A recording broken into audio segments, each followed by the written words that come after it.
And who doesn't want a 50-foot cheerleader, right? Everybody wants 50-foot cheerleader. Everybody, even I do.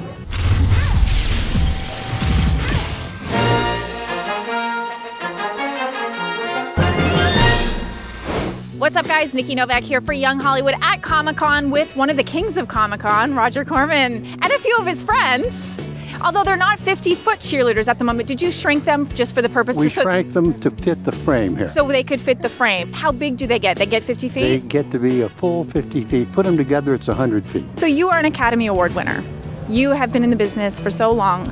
Over 300 movies you've produced. You're a phenomenal actor, Silence of the Lambs. What's your favorite thing to do? Primarily directing. I've been about everything you can do, but directing gives me the greatest pleasure. You have mentored people like James Cameron, Martin Scorsese. For those people who are young and just starting out and want to be directors, what kind of advice or guidance did you give those gentlemen?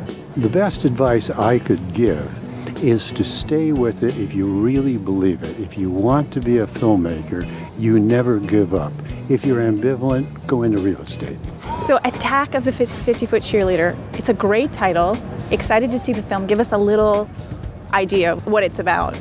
Well, it starts with a scientific experiment gone wrong. In this type of film, the scientific experiment must go wrong. If it works, there's no picture. We end up with two 50-foot cheerleaders having a fight in a football stadium at homecoming. And who doesn't want a 50-foot cheerleader, right? Everybody wants 50-foot cheerleader. Everybody, even I do.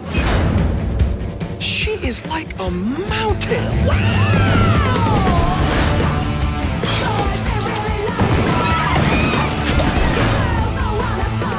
I don't even know what that means. Well, I know you're sort of the master of mixing either animals or making things giant or making things, you know, a little bit off kilter. So I came up with a couple of ideas for you. I'm sure people pitch you ideas all the time. I'm ready. Are you ready? Okay. What do you think of the idea of a shant? It's a shark crossed with an ant.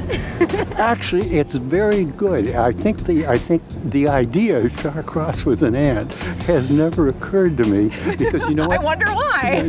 But you know, it's kind of interesting. But the ant must grow. Can we collaborate together? Yes, we could make a team. You take my terrible ideas and you turn them into something fabulous. And last but not least, a sharkadile. A shark and a crocodile. Well, we did something like that. I've forgotten so many. Piranaconda? We had Dino-Shark. Dino-Shark, that's even better. Which is close, but with the crocodile, fine, why not? Because you've had so many incredible hits, do you know ahead of time when something's going to be a hit? Or when you meet an actress, when you launch the careers of Jack Nicholson? Oh my God, don't stop now!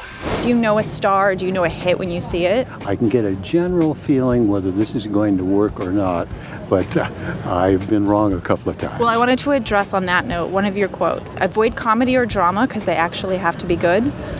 Yes, there is a point there. If you're doing a horror film or a creature film, yes. If the horror isn't quite there, or the creature isn't quite as good as he should be, you're still going to get an audience. But if you do a comedy and it isn't as funny as it should be, you're dead. Well, do you have a favorite film? Do you have something that you're most proud of in your career? I did a picture a number of years ago called The Intruder, which is about racial integration in the American South. As a matter of fact, it was the first picture Bill Shatner did, who we're going to be meeting with. Who you launched his career today. as well. Yes. Yeah. And got wonderful reviews, and it was the first picture I ever made that lost money.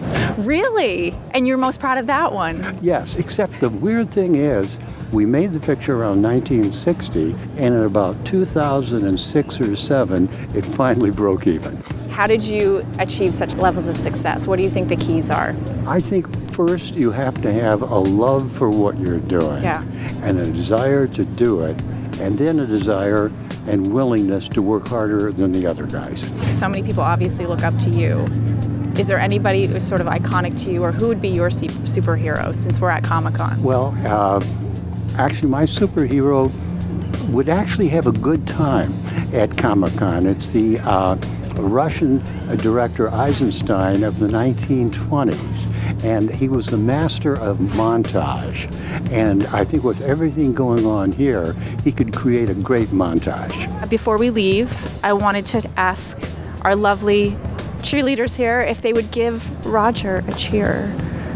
Should we do it? Yes. Oh, Roger! Yay! The hero, our hero at Comic-Con. Thank you so much for chatting with us. Thank you, Nikki.